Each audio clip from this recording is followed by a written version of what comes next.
Jill's Wibbly Stilts. Jill's mom took her to the circus. She saw clowns and acrobats and elephants. What she loved most of all were the stilt walkers, men and women who wibbled and wobbled around the circus tent on long wavy poles. Next day, there was a wriggly frown all over Jill's face. "Why so down?" Jill's mom asked.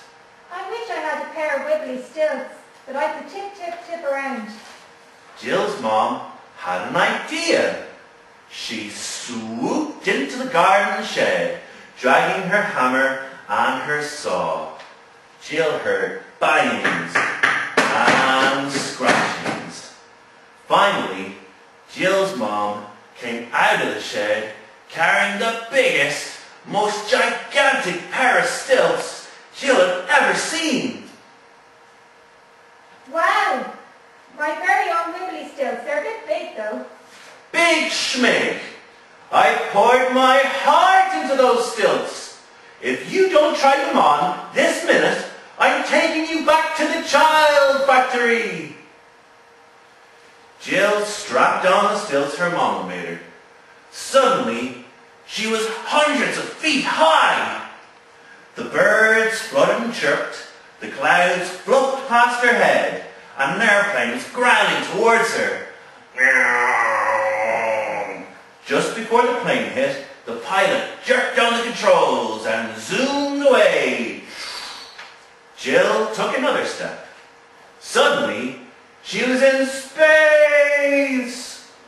Asteroids sizzled through the darkness, astronauts bobbed up and down, and flying saucers zoomed here, there, and everywhere. "These stilts are too big." Jill unstrapped her feet and toppled back to Earth, where she landed in her mother's arms.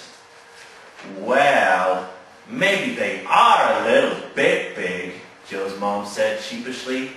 "I'll just have to try harder." She darted back into the garden shed, and Jill heard more bangings and more scratchings. When she returned, she was carrying some of the tiniest, most microscopic stilts Jill had ever seen. "Wow! My very own wibbly stilts. They're a bit tiny though." "Tiny schminy," Jill's mom said. "I put my soul into those stilts. If you don't put them on this minute, I'm taking you back to the child factory." Jill strapped on the stilts her mama made her. Suddenly, she started to shrink. The blades of grass loomed high over her head. Pebbles were the size of boulders, and Jill's mom was the size of a skyscraper. "These stilts are too small." "What's all that noise?" said a cross voice. Simon the snail and Sally the spider were playing in the grass. "I'm sorry. My mom made these stilts. They're too small." Jill tried to unstrap her feet, but no matter how hard she pulled, the straps wouldn't budge. She was stuck. "You're a funny-looking spider," Simon the snail said. "I'm not a spider. I'm a little girl." "You're not a little girl. I'm a little girl," said Sally the spider. "Everyone knows little girls have 8 legs, 8 eyes, and lots of scratchy, scratchy fur all over their bodies." "You're a spider. I'm a little girl and I want to go home." Just then, the giant, moon-like face of Jill's mom loomed over them all. "Where's my little girl?" she asked, peering through the grass. "I'm saved. Here, Mom, I'm over here." "There's my little girl," Jill's mom said, and she reached out a massive hand and picked up Sally, the spider. "No, Jill. That's not me. That's an imposter." But Jill's voice was too squeaky and small. "That giant's walked off with Sally," Simon the snail said. "She's the best stilt walker in all the land, and the flea circus is starting any minute. What are we going to do?" "Let's deal. If I fill in for Sally on my Wibbly stilts, will you help me instruct them after it's all over? Well, you're not much of a little girl, he said, eyeing Jill up with long, slimy eyes. But I guess you'll have to do.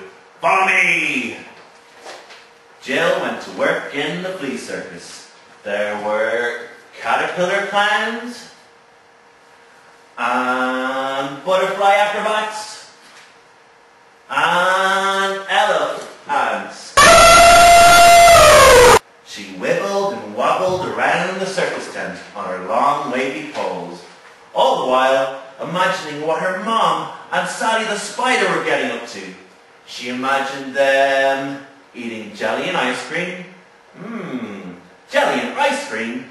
She imagined them going to the beach. Yeah, I'm going to make a sandcastle. She imagined them doing all the fun things she liked to do. That was epic, Simon the Snail said after it was all over. Thank you. He helped Jill unstrap her stilts and she sprung back to normal.